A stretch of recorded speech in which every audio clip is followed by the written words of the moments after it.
Уважаемые представители дипломатических и консульских служб Туркменистана, одной из важнейших функций дипломатических и консульских представительств является обеспечение прав и законных интересов граждан своей страны за рубежом. В соответствии с Венской конвенцией о консульских сношениях 1963 года каждое государство обязано через свои консульские учреждения представлять гражданам надлежащие услуги, включая оформление и продление паспортов. Мы глубоко обеспокоены сообщениями о том, что в последние годы граждане Туркменистана, проживающие за рубежом, сталкиваются с отказами в замене паспортов и получении необходимых документов. Подобная практика противоречит международным обязательствам и подрывает доверие граждан к институтам, которые должны им служить. Мы, народ Туркменистана, обращаемся к дипломатам Туркменистана с призывом обеспечить исполнение международных обязательств по защите прав граждан, наладить системное и прозрачное консульское обслуживание, включая замену и выдачу паспортов. Помнить, что дипломатическая служба – это служение государству и его народу, а не частным интересам отдельных лиц.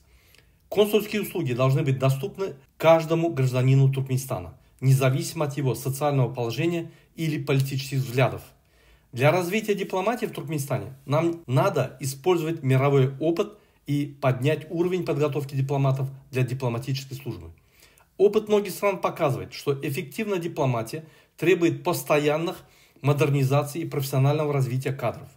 В последние десятилетия мы видим, что успешные государства уделяют особое внимание подготовке дипломатов, их независимости от узких интересов и их ответственности перед обществом. Грузия и страны Балтии ввели систему открытого конкурса, регулярного повышения квалификации и ротации кадров. Казахстан создал дипломатические академии по международным стандартам. Сингапур. Подготовка дипломатов включает экономику, торговлю, цифровые технологии, что делает дипломатию драйвером развития. Польша и Чехия внедрили модель дипломатов-универсалов, которые способны работать в разных направлениях. Нам необходимо провести реформы, актуальные для Туркменистана. Реформа в МИДе. Нужна прозрачная кадровая система, основанная на конкурсе и профессионализме. Нужно создать дипломатическую академию Туркменистана, учреждение Национального центра подготовки дипломатов с партнерством ведущих международных институтов.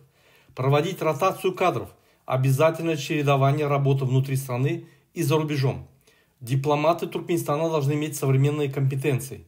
Цифровая дипломатия, климатические переговоры, энергетическая и торговая дипломатия, подотчетность и служение гражданам, равный доступ к консульским услугам для всех и без исключения. Почему это важно для дипломатов Туркменистана? Реформы делают дипломатический корпус востребованным и конкурентоспособным в глобальном масштабе, открывает новые перспективы карьерного роста и международного признания, укрепляет престиж дипломатической службы внутри страны и уважение общества, создает условия для того, чтобы дипломатия стала современным инструментом защиты интересов государства и его граждан.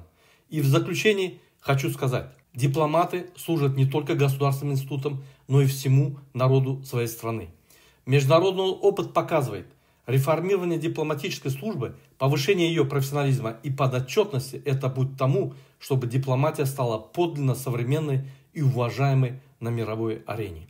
Туркменистан уже долго ждет реформы, как в политической, так и в социально-экономической сфере.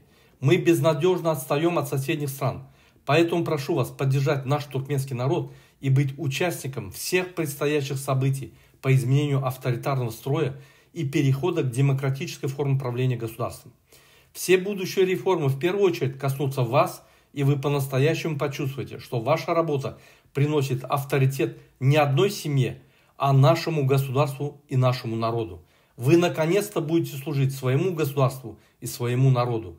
Хватит терпеть узурпацию власти одной семьей. Нам надо развиваться и идти вперед, в сторону развития цивилизованных стран. Дипломатия должна служить только народу. Спасибо за внимание.